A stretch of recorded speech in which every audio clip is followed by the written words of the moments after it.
red flags for hip joint pain, and this is when you need MRI of your hips. So when do you need an MRI? Most hip pains does not need an MRI. Most of the joint issues I've talked today, including lumbar spine, cervical spine, knee joint, now hip joint. So most of these pains do not need an MRI. You have to look for the red flags. And then, of course, those are the situations you should consider. Most cases are due to muscle spasm, muscle strain, arthritis, overuse, and they all improve with rest, physiotherapy, and medication. But some symptoms are red flags and you should not wait. Get an MRI urgently if you have any of these: severe hip pain after fall or injury. Pain is intense, difficulty standing or walking, pain not improving after a few days.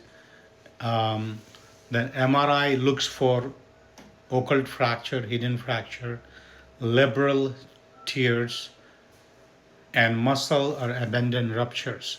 So labral tears are um, uh, basically common things I've seen recently after fall in elderly people.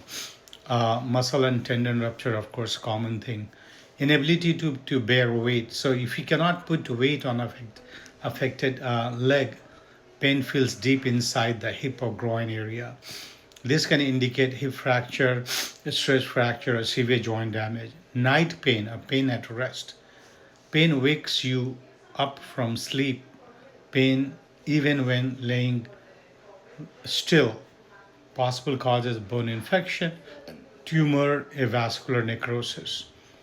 Groin pain with clicking, locking, or catching. Pain deep in the groin, not buttock or thigh. Clicking or catching when moving the hip.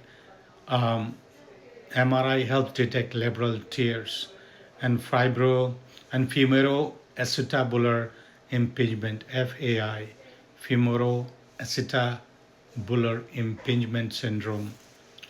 Unexplained hip pain with fever, chills, redness, or warmth around the hip, feeling sick overall. This is a medical emergency uh, and usually indicates septic arthritis, bone or joint infection. Hip pain in people on steroid and alcohol, heavy alcohol use, long-term steroid abuse and excess alcohol, they causes avascular necrosis, bone death. Early MRI can save the hip joint. Hip pain with cancer history, past or current cancer, new or unexplained hip pain. MRI checks for pathologic fracture and bony metastasis. Persistent hip pain lasting more than 4 to 6 weeks despite treatment. So you have tried rest, NSAIDs, physiotherapy, pain is not improving or worsening. MRI helps identify deeper joint or bone problems missed on X-ray. When MRI is not usually needed, mild hip pain, the pain which improves with rest, normal walking, no red flag symptoms. Initial step is simple X-ray, physical exam, conservative management. So MRI is not for routine hip pain. MRI is for red flags, persistent pain, or serious suspicion. If pain is severe, progressive, or limiting daily life, don't ignore it. Thank you for watching.